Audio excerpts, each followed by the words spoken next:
அனைவருக்கும் வணக்கம். எல்லோரும் என்ன பண்ணுறீங்க? சாப்பிட்டீங்களா? நான் மகளிர் குழுவில் இருக்கிறேன். காலையில் வேலைக்கு போவேன். பிள்ளைங்கள ஸ்கூலுக்கு அனுப்பிவிட்டு வேலைக்கு போயிட்டு வந்து நான் ரெகுலராக செய்கிற வேலை என்ன வேலைன்னா, இங்கே பாருங்கள், சாணம் தான் இல்லைங்க. ஏன்னா வச்சுக்கோ, எங்கே போயிட்டு வந்தாலும் அந்த சாணம் தான் என்ன அன்ற வேலை ஃபஸ்ட்டு. ஏன் அது அப்படி தான். எங்கள் வீட்டில் 40 ஆடு இருக்குது. எங்கள் மாமனார் மேய்க்கிறாங்க.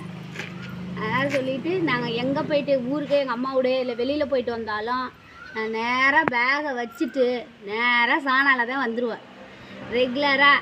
அப்புறம் சாயந்தரமாக நான் இல்லம் தேடி கல்வி டியூஷன் சொல்லி கொடுக்குறேன். எங்கள் சைடில் இல்லம் தேடி கல்வி டியூஷன் சொல்லி கொடுக்குறாங்க. அது நான் சொல்லித்தரேன். அதுதான் காலையில் பிள்ளைங்கள ஸ்கூல் அனுப்பணும், மகளிர் குழு போகணும். அப்புறம் போயிட்டு வந்த நேரத்தில் டக்குன்னு வீட்டில் சமைக்கணும், பிள்ளைங்கள பார்க்கணும், பசங்களை பார்த்துட்டு அதுகளுக்கு என்ன தேவையானு செஞ்சு வச்சுட்டு வீட்டை பெருக்கி கூட்டி சாணம் அள்ளி கொட்டிட்டு ரெகுலராக எவ்வளோ ஒரு இதாக இருந்தாலும் ரெகுலராக நாங்கள் சாணம் அள்ளிடுவோம். எங்கள் வீட்டில் அது எனக்கு ரொம்ப பிடிக்கும், சாணம் அள்ளுறதெல்லாம். அது நான் வந்ததுலேருந்தே அள்ளி அள்ளி எங்களுக்கு ரொம்ப ரூಢி ஆயிடுச்சு.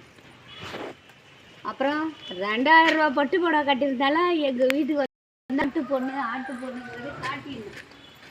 அவ்வளோதான் ஃப்ரெண்ட்ஸ், என்னோட பற்றி சொல்லிட்டேன். பிடிச்சிருந்தா லைக் பண்ணுங்கள், சப்ஸ்கிரைப் பண்ணுங்கள். என்னோடய வரலாறு இவ்வளோ தான். காலையில் பிள்ளைங்களை ஸ்கூல் அனுப்பணும், அவர் வேலைக்கு அனுப்பணும். நான் வேலைக்கு போயிட்டு வந்த நேரம் வீட்டு வேலையை செஞ்சுட்டு சாயந்தரம் டியூஷன் எடுத்துவேன். அவ்வளோதான் ஃப்ரெண்ட்ஸ் என்னை பற்றி. பிடிச்சிருந்தா லைக் பண்ணுங்கள், சப்ஸ்கிரைப் பண்ணுங்கள், கமெண்ட் பண்ணுங்கள். Thank you friends. Bye friends.